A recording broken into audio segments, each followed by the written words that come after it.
bienvenue dans votre émission Power of God. Je sais que vous êtes très nombreux à me suivre et je vous jure que vous faites très bien. Aujourd'hui, nous allons aborder un nouveau sujet qui va nous aider durant une longue période à comprendre que l'origine de certaines situations ne sont pas le fait des hasards. Notre sujet est la protection inébranlable de notre Dieu pendant notre ignorance. La protection inébranlable de Dieu pendant notre ignorance. D'entrée de jeu, je vais plus m'adresser aux parents. Pourquoi aux parents? Parce que avant de devenir parents, nous étions tous enfants. Mais ceci échappe à beaucoup parce que nous sommes occupés à aller chercher de l'argent, nous sommes occupés à faire des choses entre guillemets très importantes et nous n'avons pas le contrôle sur nos enfants. Cependant, le diable s'arrange à dévier la destinée de nos enfants. Je voulais nous rappeler que le diable a un bureau d'études, comme le dit apôtre Roland Dallot, et moi j'ajouterai, il multiplie les stratégies de destruction avec des détails auxquels vous ne pouvez pas sonder. Heureusement que notre Dieu, il est celui qui sonde le cœur et le rein, comme on le dit dans Jérémie 17, 10. Pour ne pas rester en dehors des Écritures, je vais vous lire Jérémie 17, 10. La Bible dit « Moi, l'Éternel, je prouve le cœur, je sonde le rein, pour rendre à chacun selon ses voies, selon les fruits de ses œuvres. » Ce que toi et moi ne voyons pas, Dieu sait le voir. Pourquoi devons-nous parler des enfants aux parents et à la protection inébranlable de notre Dieu? Parce que dès le départ, Dieu s'oblige à nous protéger parce que nous sommes créés à son image. Lisons dans Genèse 1, 27. La Bible dit « Dieu créa l'homme à son image, il les créa à l'image de Dieu. Il créa l'homme et la femme. » Voilà pourquoi nous bénéficions de la protection inébranlable de Dieu. Et nous aussi, nous devons faire comme Dieu. Protéger nos enfants. Protéger nos enfants pour qu'ils soient demain de bons parents. Et cette protection s'est faite par la lecture de la Bible. Apprendre à l'enfant comment marcher, comment se comporter, et tout ceci est d'une importance capitale.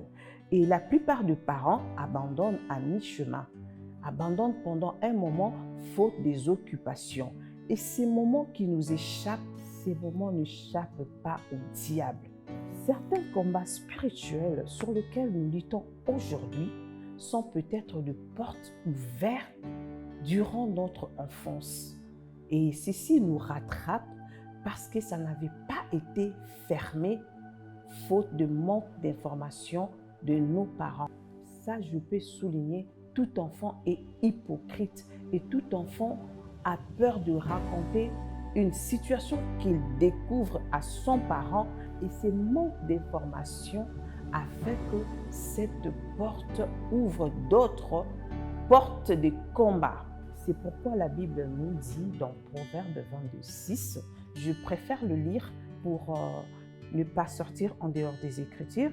Proverbe 22:6 dit ceci, « Instruis l'enfant selon la voie qu'il doit suivre, et quand il sera vieux, il ne s'en détournera pas. » Quand on grandissait, il y a toujours un leader, il y a toujours un grand frère du quartier, il y a toujours une grande sœur du quartier qui a le leader d'opinion, qui a l'autorité sur vous, ce qu'on appelle des parents de l'extérieur, parce que vous éduquez à la maison et en dehors de la maison, il y a aussi la rue qui éduque. Et dans la rue, il y a tous ces grands frères-là et grandes sœurs auprès de qui vous voulez apprendre la vie. Ce que nous, le Bantou, nous avons pris comme tabou, et nos enfants les apprennent à l'extérieur de la maison. Et c'est là que le diable profite pour agir, pour détruire, pour dévier la destinée de nos enfants. De la déviation de nos destinées pendant que nous sommes absents dans la vie de nos enfants. Alors j'ai 11 ans, je suis là en 5e primaire. Il y a une grande sœur du quartier qui nous parle. D'abord, il nous raconte des histoires là qu'on appelle Masolo. Et vous êtes là à l'écouter, tout le monde vient. Tout le monde dans le monde veut écouter. Et la grande sœur nous dit, écoutez, si vous voulez devenir intelligente, plus intelligente que votre voisine, et vous voulez rester première de la classe, je vais vous donner des stratégies. Alors, elle nous dira quoi? Faites une lettre aujourd'hui, écrivez une lettre aujourd'hui avec un stylo rouge et sortez nu à minuit et jetez cette lettre dans la toilette. Et la lettre, vous devez vous adresser à Mami Wata. Et comme c'est une grande sœur qui a de l'expérience, je vous jure que nous avons tous fait ça. Et on a 11 ans. On écrit cette lettre, on s'adresse à le correspondant expéditeur Mami Wata. C'est pourquoi je me suis dit, pourquoi je m'adresse aux parents? Parce qu'un parent ne peut pas dormir avec ses 2 yeux et avec ses 2 oreilles. Parce que pendant que toi tu dors, le diable, lui, ne dort pas.